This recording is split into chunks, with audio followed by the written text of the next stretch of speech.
La singamia, que es la unión del pronúcleo masculino y femenino. En ese momento, dos sistemas, el óvulo y el espermatozoide, dejan de funcionar en forma individual y constituyen un nuevo sistema, un nuevo genoma que comienza a operar como una unidad llamada cigoto o embrión unicelular. Una vez ocurrida la concepción, se observa un proceso vital que no se detendrá hasta la muerte del individuo. Evidencias genéticas del estatuto humano del embrión. Son tres. La primera, la individualidad genética del cigoto.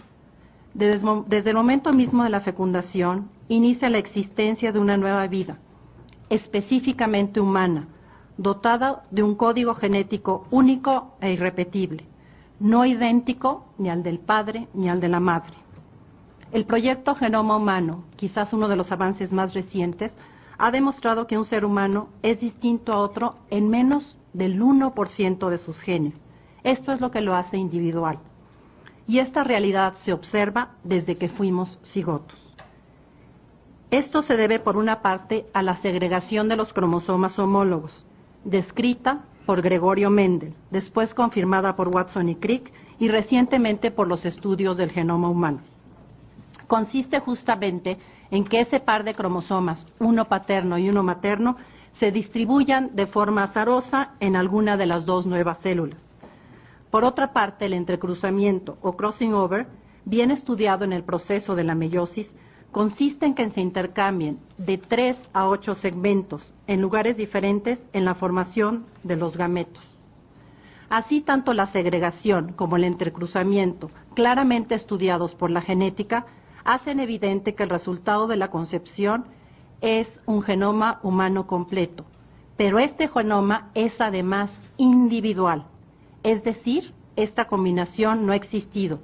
Por lo tanto, es un individuo humano sin lugar a duda para la ciencia. Segunda evidencia, la continuidad de su desarrollo.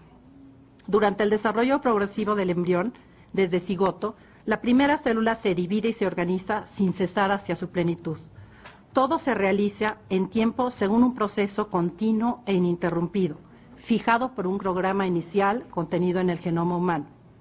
Es necesario recordar que el carácter potencial de la información genética, por lo cual lo que está presente en el patrimonio genético no es formalmente el cerebro ni ningún otro órgano, sino únicamente el programa de su formación futura. Sin embargo, aunque no sea una presencia formal, tampoco se trata de una posibilidad abstracta e indeterminada, sino real, materialmente presente en la estructura química del ADN, además con sus características específicas e individuales. La ciencia nos conduce a afirmar que si ello no fuese humano, desde el inicio de su vida individual en la concepción, no se volvería jamás. Para quienes quieren redefinir el inicio del embarazo, como es el caso de esta ley, a partir de la implantación, habría que solicitarles, con todo rigor científico, que determinaran a qué especie pertenece el organismo en sus primeros días, pues sin duda es un ser vivo para la biología. Además, tendrían que poder explicar cómo sucede el proceso de cambio de una especie en otra, que se conoce como evolución, en escasos 14 días, cuando la evolución, sabemos, ha tardado millones de años. Es en el terreno de las creencias, no de la ciencia, pretender afirmar que la vida inicia en la implantación. Otro engaño utilizado frecuentemente es reducir a un ser humano a la manifestación de una de sus características, la capacidad de razonar y sentir. El ser humano, desde su concepción, tiene inscrito en su genoma la capacidad de pensar, razonar y sentir. Solo hay que permitir que se desarrolle para que lo pueda expresar. Pero si nace sin esta capacidad, como las personas con discapacidad mental, o la pierde, no afirmaríamos que no es un ser humano. Tercera, la autonomía de la vida prenatal.